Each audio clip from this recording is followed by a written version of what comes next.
Barka da shigowa tashar mai albarka. Nafisa, me yake daminki?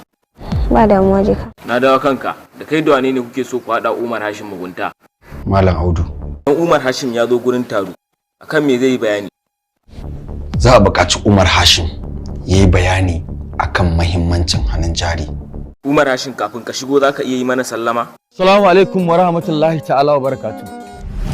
Yalla bai, ina da tambaya. Kai, ba ta kai ake ba. Umar Hashim, menene rashin fa'idar sa hannun jari?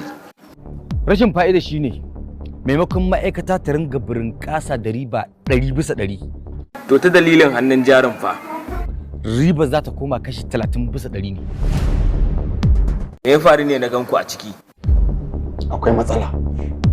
Wace iriyar matsala ce wannan?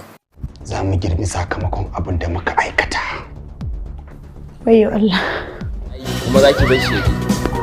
Na sani. Me yasa? Kina ganin ya ma To babu makawa sai sun yi lafiya shi. Hajiya Nafisa, me kike yi a tsaye? Ki nemi guri ki zauna.